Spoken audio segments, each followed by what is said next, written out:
He came himself, Master Farhad Muhammad. He came himself and he came by himself. He said that his right arm upheld him. He didn't need anybody to help him. He's the self-guided one.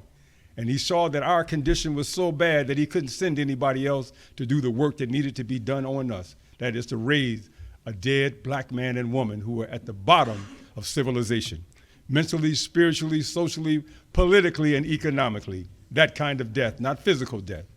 But he came, and he was with us for 3 years and 4 months. And in a meeting just like this one, there was a man in the audience who had all his life read scripture. His father was a Baptist minister, and he too understood the book because the Bible, the King James Version, because his father would teach from that book. But as a little boy who sat on the front row and listened to his father teach, he knew that there was something missing. But the day that he showed up at a meeting just like this one, and that man, Master Farhad Muhammad, God in person, was teaching, he saw what he had knew was missing, the missing link, the connecting of the dots was made manifest to him in that meeting.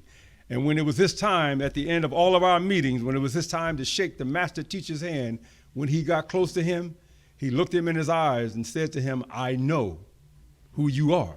Because of what he had read in scriptures, he could identify him through the book. And the teacher pulled him close and says, yes, but who knows it but you? Well, he didn't have to, after that point, dear family, a relationship developed between those two that continues right up to this very moment. And this is why we are sitting here today, because of that wonderful union that happened of I know who you are, and yes, but who knows it but you, we are sitting here. And the man who uttered those words, a Georgia-born giant, born Elijah Poole, but because he was saddled with a work that no man before him had ever had in the annals of history, right after this very moment, except God himself, he became known as the most honorable Elijah Muhammad.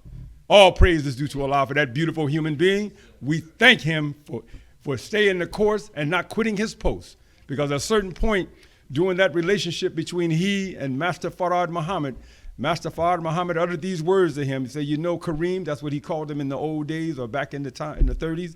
Kareem, I think we've gotten about all we're going to get. He had given out 25,000 names in Detroit. And the Honorable Elijah Muhammad looked at him with heavy eyes and a heavy heart and said, well, if you're going to kill them, you might as well kill me right along with them. Because that's what that meant. We've gotten all we're going to get, I believe. But he was really testing his student to see if he was the right man to do this work.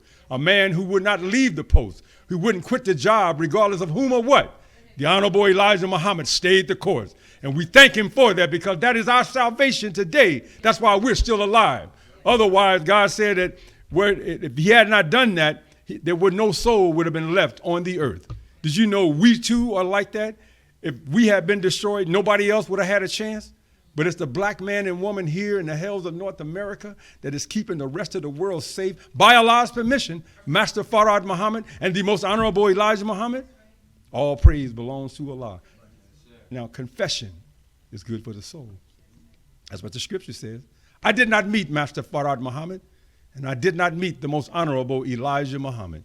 But the man who broke the scriptures down, and I too, as a little boy, was in church. You know, my folks was from the South. We had to go to church every Sunday.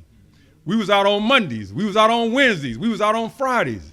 So I had an understanding of the Bible, but it wasn't the way the messenger did. I just wanted to go home so I could get back to my playing and stuff as a child.